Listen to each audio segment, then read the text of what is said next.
Hello, I'm in Salcombe about to do Pirate Rampage. I have no clue what it's going to involve. All we know is that there is a pirate ship somewhere over there. You can't see it around the corner, but just behind us in the estuary over there's a pirate ship.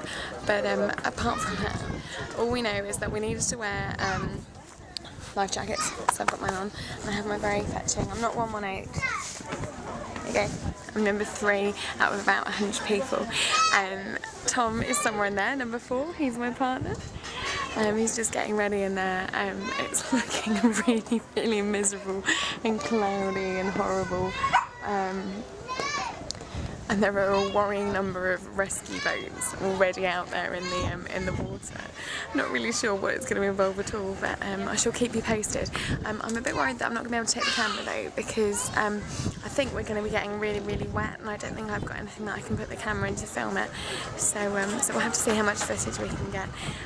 Also, we're really lacking pirate stuff. Everyone else here is really pirated up, so I have to apologise. I kind of thought we might get pirate stuff, but all we've got is our very fetching bibs, as modelled by Thomas there, and wristbands, which have got a tracker device on them, possibly in case we sink. No, I shall see a bit later. Just to clear a few things up, Pirate Rampage is a beginner adventure race run by the company Endurance Life. There are 28 teams of 2 or 3 people taking part. We've each been given a map of 21 checkpoints around Salcombe, and we have 3 hours to get to as many of these checkpoints as possible. The final checkpoint is on the Matthew, the pirate ship in the centre of the estuary, and checkpoints are hidden up trees, at the top of hills, at both ends of the estuary, and in the water.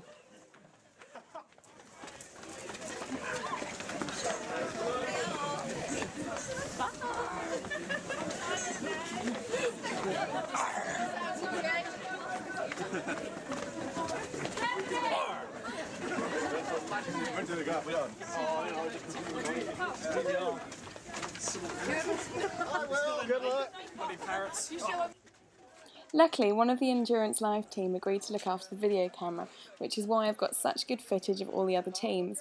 But unfortunately, Tom and I were too quick for him, honestly. When he was filming these guys wandering out to the buoy, we'd actually already got to that checkpoint and were running up the cliff behind. However, the one time that he did actually get some footage of us, we were going so slowly that you probably won't believe our pace. Beyond this point. Yeah. It is 20 to 8. Okay. So you need to... Yeah. Okay. At each checkpoint, we had to place the dipper attached to our wrist into the electronic boxes. So they weren't tracking devices, as I may have suggested earlier, and so if I had sunk, I don't think they would have known where I was. We're having an R!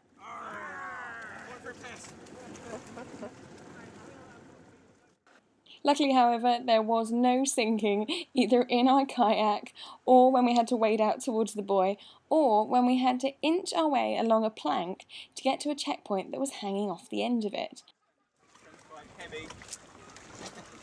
It's quite good, only 5 have fallen in so far. Much to the disappointment of the pirates from the Matthew ship, whose job it seemed was to try and make us fall off, either by taunting us, encouraging other teams to push us off the beam, or attacking us with their foam swords. As you can see, most of the competitors are wearing wetsuits, and we all had to wear a buoyancy aid, and that was probably one of the hardest challenges because you just got so hot running around for 3 hours in all of this stuff. The key things to remember were to keep your map safe at all times and to make sure that you left enough time in order to take a ferry across the estuary to find the beach around the other side on the water's edge, something which turned out to be far harder than we'd expected. From there, in the freezing wind, with the tide forcing us back onto the beach, we had to swim out to the Matthew, a 50-metre swim that felt more like a 500-metre swim. We then had to haul ourselves up the nets onto the deck and find the dipper box before our 3 hours ran out. On the ship, we were greeted again by the pirates of the Matthew, who luckily gave us drinks and sent us back onto the shore on the ferry. The event was awesome, literally 3 hours of non-stop fun, and Tom and I really enjoyed ourselves. It was like being big kids again. We came joint 4th on points, but 6th overall on times, and we really can't wait to do another adventure race. What a great introduction to the sport. But for now, the next challenge is a 10-kilometre Banana Man chase, which is tomorrow morning. And so I'm not really sure whether this is a challenge for me or a challenge for the car, because Lulu the Mini is going to have to do something like 1,000 miles this weekend in between challenges. Hey, it's just gone midnight and we're at the very auspicious Exeter Services. Tom's asleep in the car. We've been driving for about an hour and we've got about another 3 hours. So that's kind of an additional challenge there, 8 hours driving in a day, and as well as the Pirate Rampage.